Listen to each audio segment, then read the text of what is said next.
हमारी एक्सरसाइज चल रही है पार्टी के अंदर।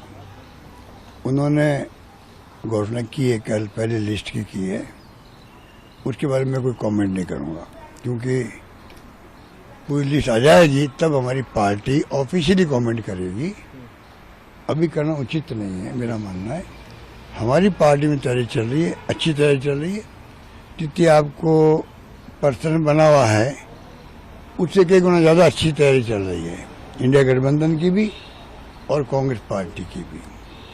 और मैं उम्मीद करता हूं कि इस बार जनता समझ जाएगी कि जो एक सीमा होती है, अति हो गई, अति मतलब मोदी जी के बोल और मोदी जी की पार्टी का घमंड और अहम, ये भी अति हो गया है। आप देख रहे हो जिस प्रकार से वो दौरे करते हैं, पानी के अंदर, पानी के बाहर, आकाश के अंदर, ये भी एक सीमा होती है। मैं जब था गुजरात के अंदर प्रभारी, तब भी ये पानी के अंदर जाल उतार दिया।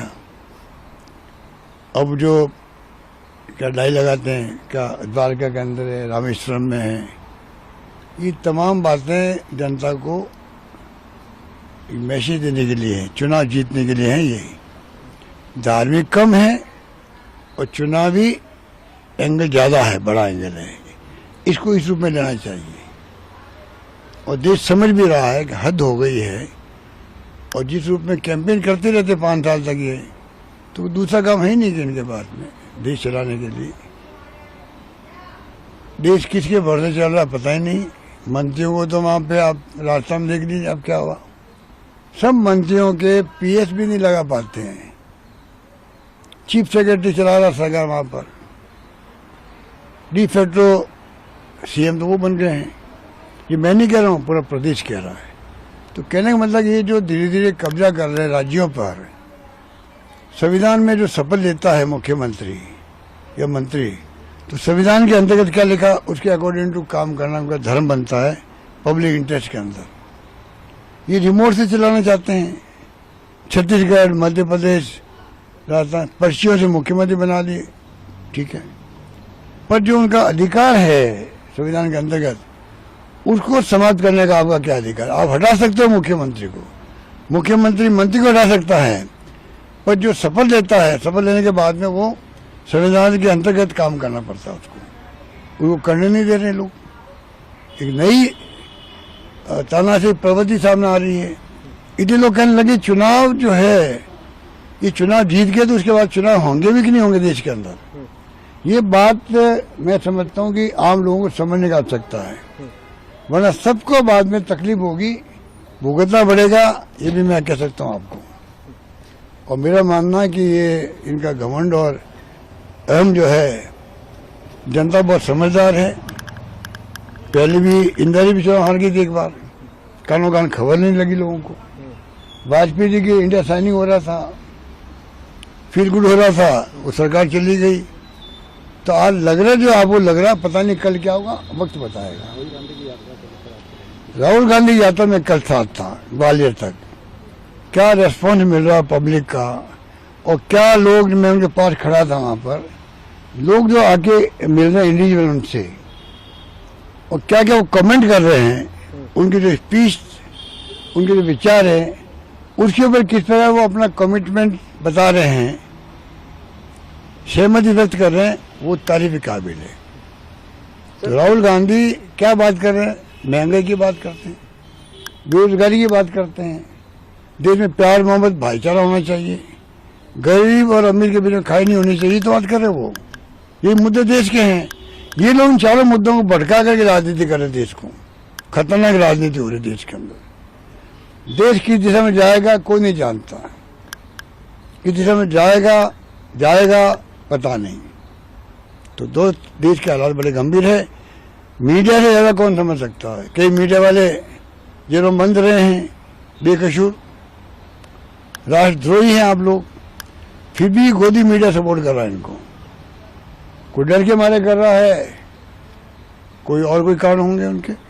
मेरा मानना है कि वक्त आ गया उनकी अंतरात्मा को पूछना चाहिए खुद की, मीडिया वालों को भी, क्या हम सपोर्ट कर रहे हैं, सही कर रहे हैं क्या? कल देश बर्बाद तो नहीं हो जाएगा? बर्बादी में, तानाशाही में आप भी भागीदार बनोगे? मोदी जी की तानाशाही में, उनके अहम घमंड में मीडिया ही भागीदार बन रहा है, ये मैं कह सकता हूँ। नहीं बनना चाहिए उनको। राजस्थान में आप कितने आश्वस्त हैं? क्या आप राजस्थान में लगता है कि हम अच्छी परफॉर्मेंस देंगे, प्रयास कर रहे हैं, क्योंकि जो इन्होंने धार्मिक नाम पे जो हम राम भक्त है ही नहीं, पूरा देश राम भक्त है सदियों से। ऐसा माहौल बना कि राम भक्तों को दो हिस्सों में बांट रहे हैं लोग। राम भक्तों को भी दो हिस्सों में बांटना, हिंदुओं को दो हिस्सों में बांटना उचित है क्या? आप पहले हिंदू मुस्लिम की बात करते थे, अब तो आपने राम भक्तों को भी हिंदुओं को भी दो हिस्सों में बांट दिया। जो आपकी पार्टी में वो राम भक्त है, आपकी पार्टी में नहीं है वो राम भक्त नहीं है। सर्टिफिकेट आप दे रहे हो, ये कहाँ की समझदारी है? आप होता कौन हो कहने वाले कि तुम राम भक्त हो नहीं हो? किसने लाइसेंस दिया आपको? किसने लाइसेंस दिया आपको? आप कहोगे तुम राम भक्त नहीं हो। हर घर में, हर गांव में मंदिर बने हुए हैं, हनुमान जी के बने हैं, राम के बने हैं, शिव जी के बने हुए हैं, सब राम भक्त रखते हैं, आस्था रखते हैं भगवान के अंदर। सर इंडिया अलायंस में, क्योंकि आप वरिष्ठ मेंबर हैं सर, कहाँ तक बात पहुंची? इंडिया अलायंस में कब तक हो जाएगा? लगभग सभी जगह पर या तो गठबंधन हो गया है या प्रोसेस के अंदर है। इंटरनल सहमति बन चुकी है, चाहे महाराष्ट्र हो, चाहे डीएमके हो, वहाँ पे तमिलनाडु में हो, चाहे बिहार हो, सब जगह सहमति बनी हुई है। और दिल्ली और यूपी में तो डिक्लेयर भी हो गया है।